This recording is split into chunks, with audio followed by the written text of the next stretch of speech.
Have you ever made a decision in just a few seconds and later realized it was absolutely right? Or perhaps you met someone for the first time and instantly felt something about them, positive or negative, that turned out to be true. Malcolm Gladwell's Blink takes us deep into the hidden world of snap judgments and rapid cognition, where our minds make powerful decisions in the blink of an eye, often without us even realizing how or why. This book isn't just about the power of quick thinking, it's about when to trust it and when to be wary of it. Gladwell introduces the concept of thin slicing, the ability of our unconscious to find patterns in situations and behavior based on very narrow slices of experience. He shows us that sometimes split-second decisions are more accurate than carefully considered ones, especially when made by experts.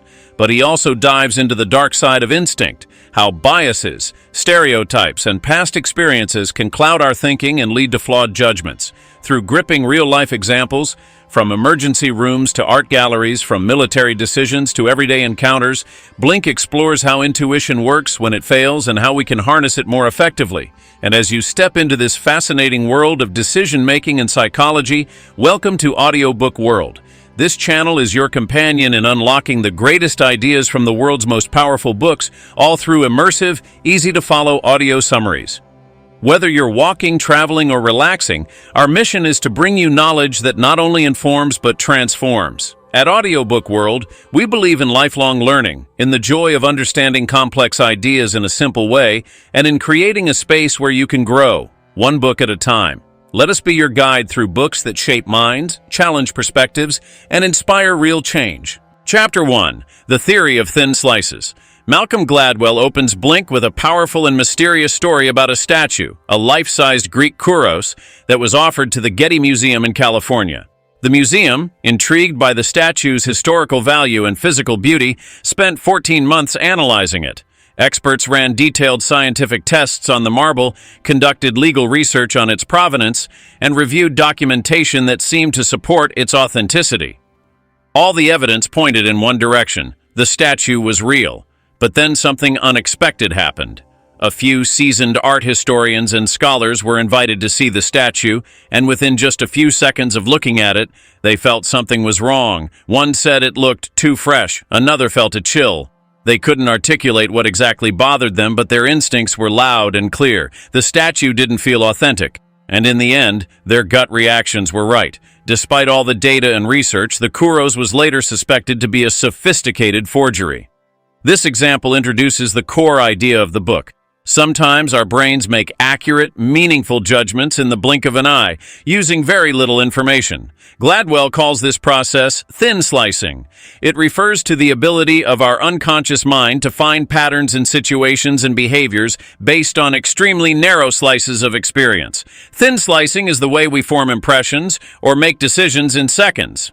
It's the reason we can often sense danger before it happens, detect a lie from someone's tone of voice, or feel that someone is trustworthy moments after meeting them. To explain how thin slicing works, Gladwell brings in research from psychology, especially the work of Nalini Ambady.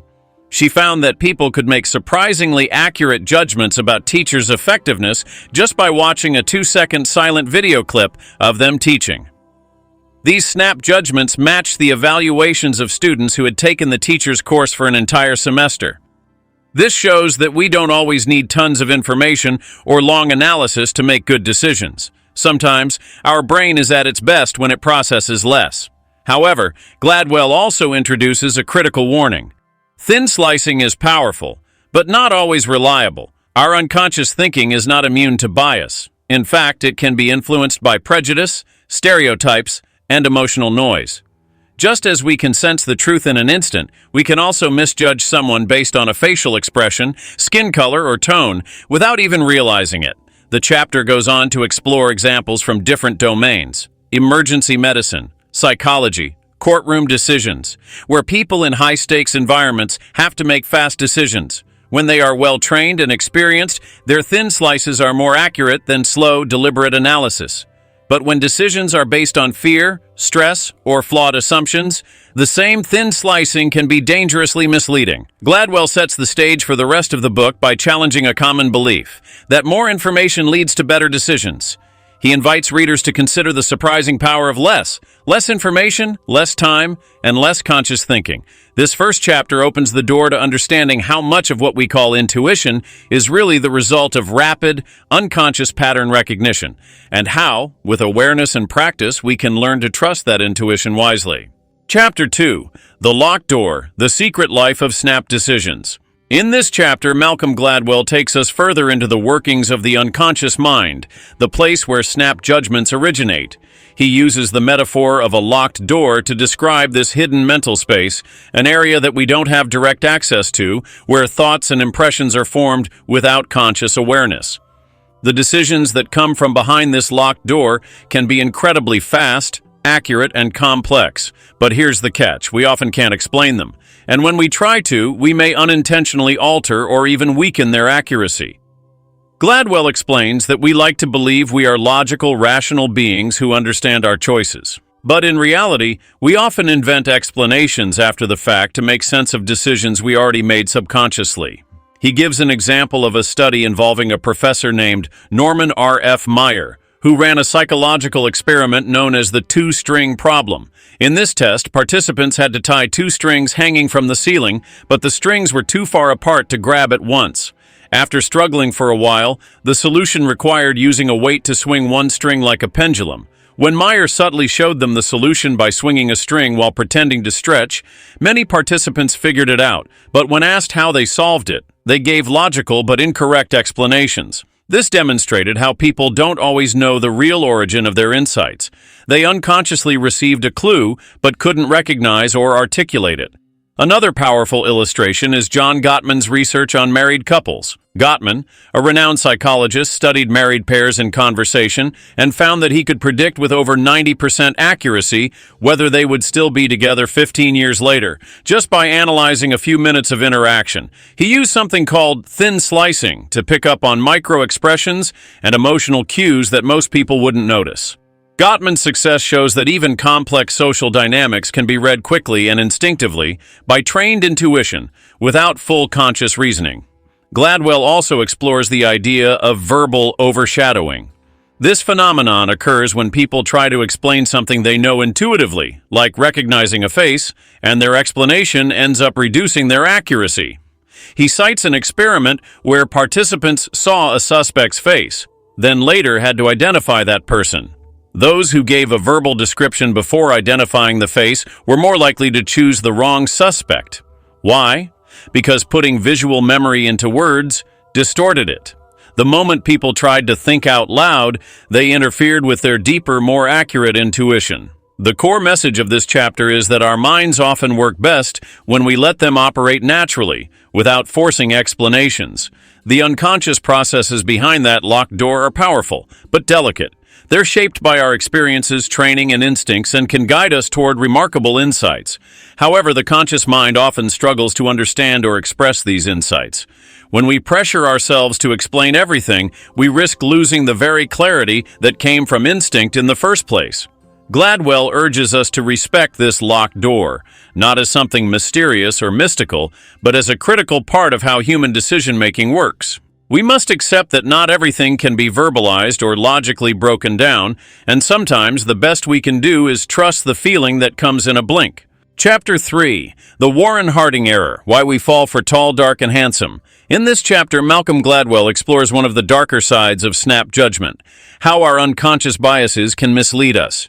He begins by introducing the case of Warren G. Harding, the 29th President of the United States, widely considered one of the worst presidents in American history. Harding was, by all outward appearances, tall, handsome, confident, and presidential-looking. People were drawn to him, not because of his intelligence, leadership skills, or political insight, but because he looked like a leader. Gladwell calls this a classic example of the Warren Harding error, when people make inaccurate judgments based on appearances. Harding's story illustrates how thin slicing can be hijacked by unconscious stereotypes.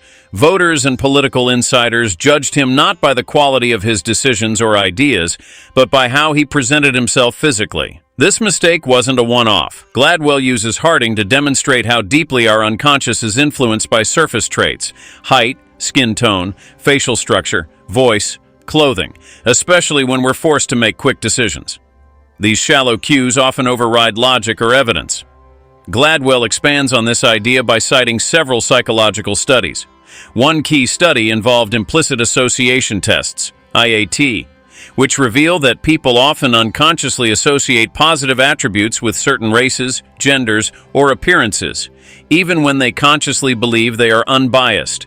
In one version of the test, participants had to quickly match faces of different races with words like good or bad. The results showed that many participants were faster at associating positive words with white faces and negative words with black faces, even among participants who explicitly claimed to have no racial prejudice. Another example Gladwell gives is from the corporate world. Studies show that tall men are disproportionately represented in leadership positions and boardrooms. In the United States, the average height for adult males is 5 feet 9 inches, but CEOs tend to average over 6 feet. Why? Because many people unconsciously associate height with confidence, competence, and authority. Again, it's not that tall people are better leaders, it's that they look like leaders, and that image activates deep biases that affect hiring and promotion decisions. Gladwell also explores courtroom settings where jurors may judge a defendant more harshly based on how threatening their face appears, even when the person is innocent. These judgments happen in milliseconds and are often unexamined, but they can have real consequences on someone's life, freedom, or reputation. Similarly, in speed dating scenarios, people often choose potential partners based on instant, surface-level traits, then later realize those choices don't align with what they actually value in a relationship. The chapter ends with an important message. While thin slicing has its strengths, it also comes with serious risks. Our unconscious mind is fast, but it's not always fair. It can carry the weight of cultural stereotypes and personal biases that operate without our knowledge. Gladwell doesn't say we should abandon snap judgments. Rather, we need to understand them better. We need to be aware of when our instincts are being shaped by experience and insight, and when they are being distorted by deep-seated errors like the one that helped elect Warren Harding. In essence, this chapter warns us, be cautious of how someone looks. Don't confuse appearance with ability. What we see in a blink can deceive us just as easily as it can guide us, and understanding that is the first step toward making better, more conscious decisions. Chapter 4. Paul Van Riper's Big Victory: Creating Structure for Spontaneity. In this chapter, Malcolm Gladwell shifts focus from the flaws of snap judgment to its potential brilliance, especially in high-stakes situations where instinct and rapid decision-making can outperform complex analysis. The central story of this chapter revolves around retired Marine Corps General Paul Van Riper, who played a key role in a massive U.S. military simulation called the Millennium Challenge in 2002. The Millennium Challenge was one of the most expensive and ambitious war games ever conducted. The U.S. military wanted to test its advanced systems of command, data collection, and real-time information processing. Van Riper was chosen to lead the Red Team, the enemy force, against the Blue Team, which represented the U.S. side, armed with advanced technology, detailed intelligence, and centralized control. The assumption was that the Blue Team, with all its data and coordination, would crush Van Riper's less-equipped Red Team. But to everyone's surprise, Van Riper's forces won, quickly and decisively. How did he do it? By rejecting centralized planning and trusting rapid cognition and instinct. He operated without elaborate intelligence reports or decision trees.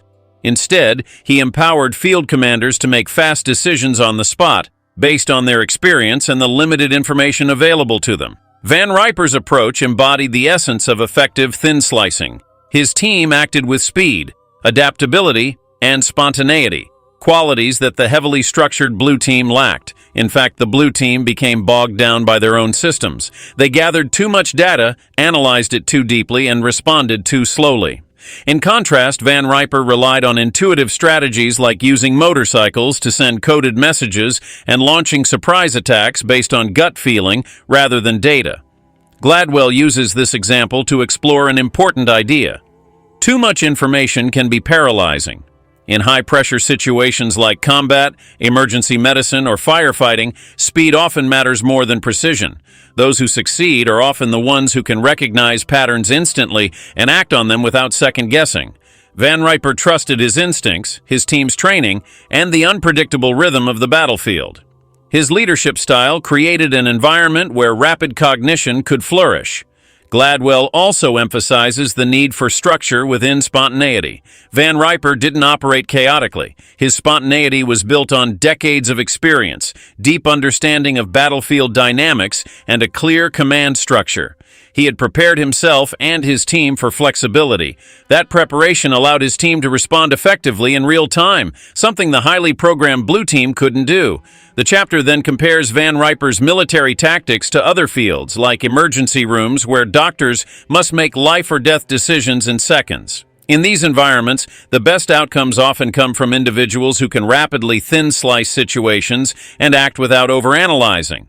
But success here depends on having a solid foundation of training, discipline, and environment. The key takeaway from this chapter is that instinctive decision-making isn't reckless. It's powerful when paired with experience and preparation. Gladwell argues that when the stakes are high and time is limited, our best tool is often our unconscious mind, but only if it's properly trained. Just like Van Riper, people and organizations must learn when to let go of control and trust their intuitive abilities. Overplanning, overthinking, and excessive reliance on data can slow down action and even lead to failure. In essence, Chapter 4 is about restoring confidence in intuition, showing how, in the right hands and with the right structure, spontaneous decisions can outperform the most elaborate strategies. Chapter 5. Kenna's Dilemma, the right and wrong way to ask people what they want. In this chapter, Malcolm Gladwell explores how our snap judgments can sometimes fail when it comes to evaluating talent, products, or creative work, especially in unfamiliar or complex areas. He tells the story of Kenna, a talented musician who, despite receiving enthusiastic praise from music insiders and industry veterans, failed to perform well in public market testing. Focus groups and surveys suggested that general audiences didn't like his music. As a result, record executives were hesitant to promote him on a large scale, despite their belief in his talent. So why did this happen? Gladwell argues that in certain situations, especially when the subject matter is unconventional or complex, people's immediate reactions can be misleading. Kenna's music didn't fit into a familiar genre. It wasn't pop, rock, or R&B. It was a unique blend. And when people are asked to form snap judgments about something new and hard to categorize, their instincts often fail them. They don't know how to process what they're hearing, so they default to confusion or rejection. This is what Gladwell calls Kenna's Dilemma, a case where market testing and thin slicing clash. To support this idea, Gladwell compares Kenna's case with the story of New Coke, one of the most famous product failures in marketing history. In the 1980s, Coca-Cola reformulated its classic drink and introduced a new version based on blind taste tests. These tests showed that people preferred the sweeter taste of New Coke in small sips. But when it launched, the public backlash was overwhelming. People missed the complexity and balance of the original formula when drinking a full can, and Coca-Cola was forced to bring back the old version. The problem in both cases, Gladwell argues, is that the way people were asked to make judgments was flawed. In short, the context matters. When we're taken out of a natural setting, like listening to a full album instead of a 30-second radio sample, or drinking a whole can of soda rather than a single sip, our judgments change. Asking people what they like in an artificial or rushed environment can lead to the wrong conclusions. He also touches on the Aeron chair, a now iconic office chair that, when first introduced, was widely considered ugly and uncomfortable based on appearance alone. Focus groups hated it. But when the chair was finally released into the market, people who actually used it over time found it incredibly supportive and ergonomic. Today, it's considered a design classic. Again, people's initial impressions were inaccurate because they were evaluating something unfamiliar too quickly.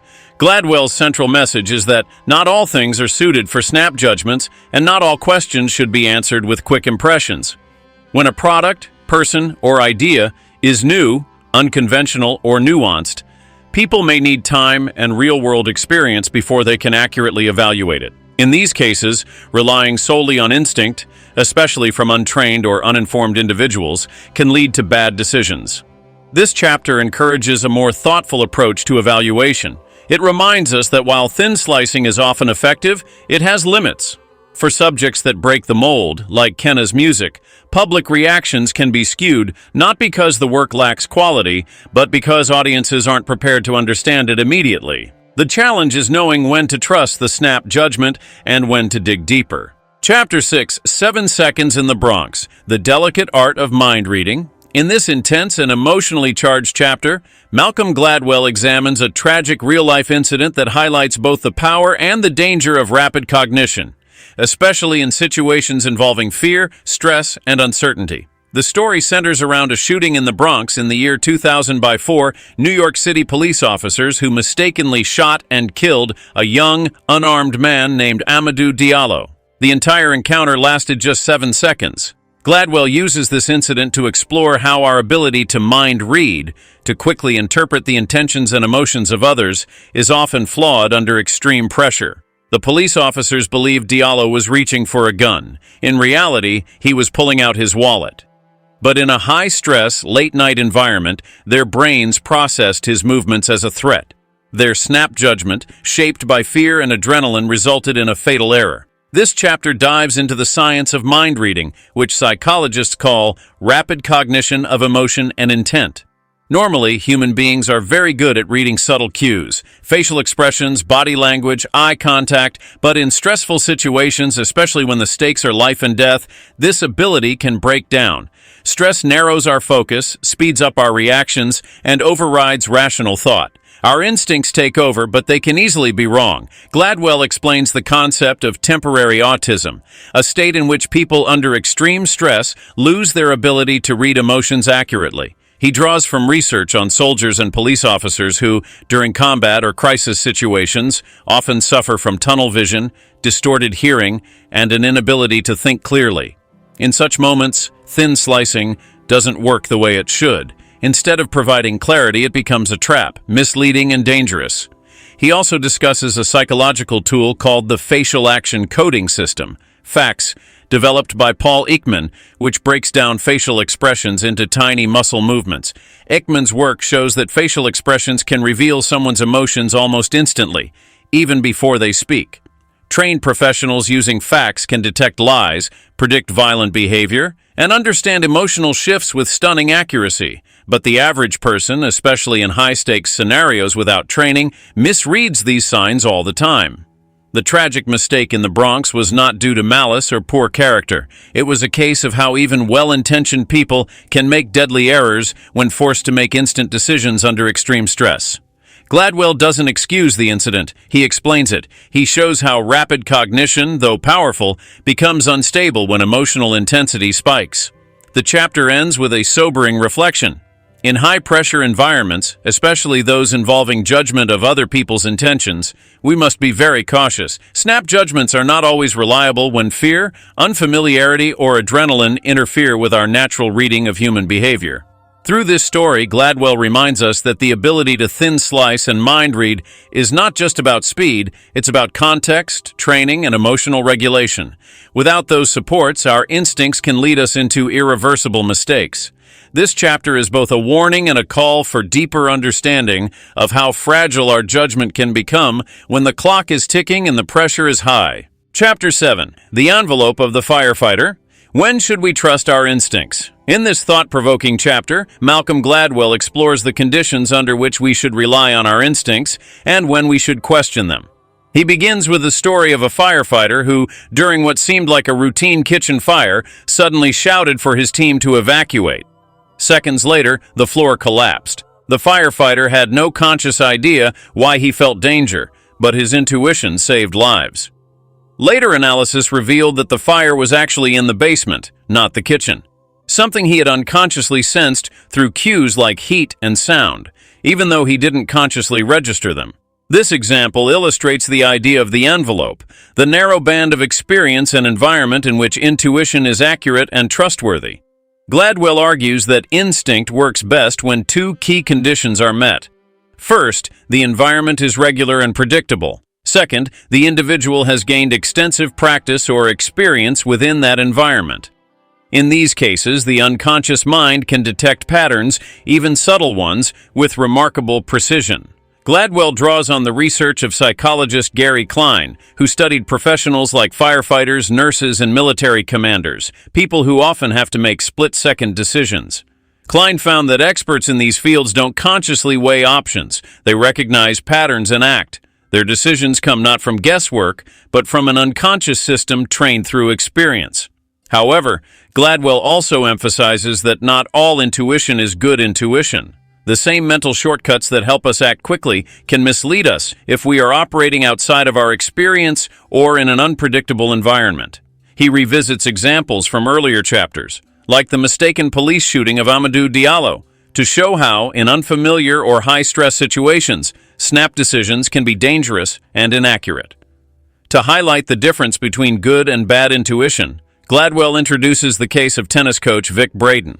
Braden could predict, almost unfailingly, when a player was about to double fault. He couldn't explain how, he just knew.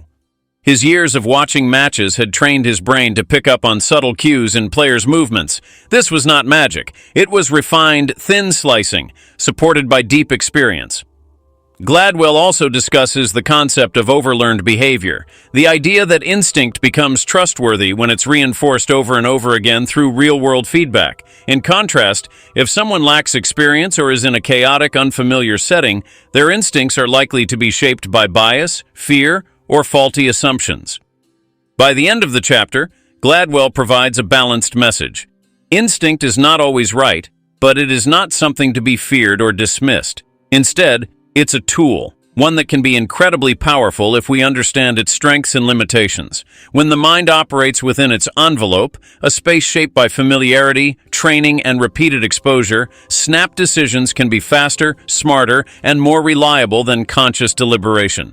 This chapter asks us to think critically about our own instincts. Do we really understand where they come from? Are we using them in the right situations? And most importantly, have we trained them enough to be trusted? In answering these questions, Gladwell lays the groundwork for understanding when to rely on rapid cognition and when to step back and let reason lead. Chapter 8. Listening with Your Eyes, The Lessons of Blink. In the final chapter of Blink, Malcolm Gladwell brings together the book's central themes and explores one last powerful example of how rapid cognition works, not just in decision-making, but in human connection. He tells the story of an important innovation in the classical music world: blind auditions. For many years, symphony orchestras were overwhelmingly male, even though many talented women auditioned. Conductors claimed they weren't biased and were simply choosing the best performers. But once orchestras began using blind auditions, placing musicians behind a screen so judges couldn't see them, the number of women hired dramatically increased. The sound of their music hadn't changed. What changed was the removal of visual bias. This transformation supports one of Gladwell's key arguments. Our unconscious minds are influenced more than we realize by appearances, stereotypes, and assumptions. Even experts trained in listening were unknowingly swayed by what they saw rather than what they heard. When those visual cues were taken away, instinctual judgments became clearer and more accurate. Gladwell also revisits the idea of thin slicing, showing that while it can be incredibly powerful, it must be used with care and awareness. Throughout the book, he has shown examples where snap judgments succeeded brilliantly, like the firefighter who sensed a hidden fire, or John Gottman predicting divorce from a few minutes of conversation. But he's also shown how thin slicing can fail, like in the Amadou Diallo case, or when consumers rejected musician Kenna because they couldn't quickly process his unique sound. The final message of Blink is not that we should blindly trust our instincts, nor that we should ignore them. Rather, we must understand the context in which they work well. Rapid cognition is most accurate when it's grounded in experience, when the environment is stable and familiar, and when distractions like bias or stress are minimized. Gladwell encourages us to design systems and environments that protect and support the best parts of rapid decision-making. For instance, hospitals can reduce diagnostic errors by streamlining information and minimizing unnecessary data. Police departments can avoid tragedies by adjusting how officers approach stressful confrontations. Businesses can make smarter hiring decisions by anonymizing resumes or focusing on performance over image. In each case, the goal is to help our unconscious minds work with us rather than against us. In closing, Gladwell urges readers to appreciate the complexity of snap judgments. Our first impressions are not always right, but they are not random either. They reflect something real happening deep inside our minds, something shaped by training, experience, environment, and awareness. Blink is ultimately a book about the power of knowing when to think fast and when to slow down, With this final insight, the book ends where it began. In the blink of an eye, we can sense truth, or we can fall into error. The challenge is learning the difference. Blink by Malcolm Gladwell is not just a book about decision-making. It's a deep exploration of how our minds work beneath the surface in moments so brief we don't even realize we're thinking. It peels back the layers of our unconscious to reveal that some of the most important choices we make are not always the result of long, deliberate analysis, but rather snap judgments formed in milliseconds, driven by instinct, pattern recognition, and deeply buried experience. Gladwell walks us through compelling stories, from art experts instantly sensing a forgery, to military leaders trusting their gut in war games, to tragic police errors, and musical geniuses misunderstood by the public. Each chapter adds a new dimension to this unseen world, where our brains process information faster than we can explain. But Blink also teaches caution. It reminds us that intuition, while often powerful, is not pure. It can be distorted by fear, stereotypes, and stress. It can be sharpened through training and experience, but it can also be misled in unfamiliar or complex situations. Gladwell's genius lies in how he presents both sides, celebrating the brilliance of the unconscious mind while urging us to become aware of its blind spots. This is not a book about saying trust your gut blindly. It's about knowing when to trust it and why. As Blink closes, it leaves us not with rigid answers, but with better questions. How can we train our instincts to serve us better? How can we design systems that protect against the failures of quick judgment? How can we, in our daily lives, become more conscious of the unconscious? These questions linger, challenging us to observe our own minds more carefully and respectfully. Gladwell leaves us with a sense of awe toward the incredible, fast-thinking part of ourselves, and a responsibility to understand it better. And now, as this audiobook concludes, we want to speak to you heart-to-heart from Audiobook World. This space isn't just a channel, it's a growing community of thinkers, listeners, and lifelong learners. Our mission is to bring you closer to the world's most powerful ideas in a voice that feels real, human, and close, no matter where you are. Whether you're listening from the busy streets of Mumbai, the calm hills of Nepal, the colorful neighborhoods of Lahore, the riverside of Bangladesh, or any corner of the world, we're here with you, one story at a time.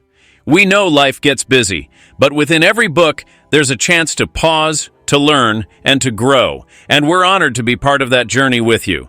If Blink gave you something to think about, some insight that shifted your view even slightly, then this experience has been meaningful for you and for us. At Audiobook World, every voice we bring to you carries the hope of making knowledge more accessible, more emotional, and more connected to real life. We invite you to keep exploring with us.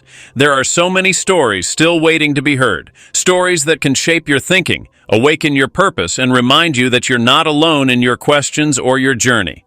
Thank you for listening, for trusting us, and for being a part of this growing family. Until we meet again in the next audiobook, stay thoughtful, stay open, and stay curious. This is Audiobook World signing off with warmth, gratitude, and the promise of more wisdom to come.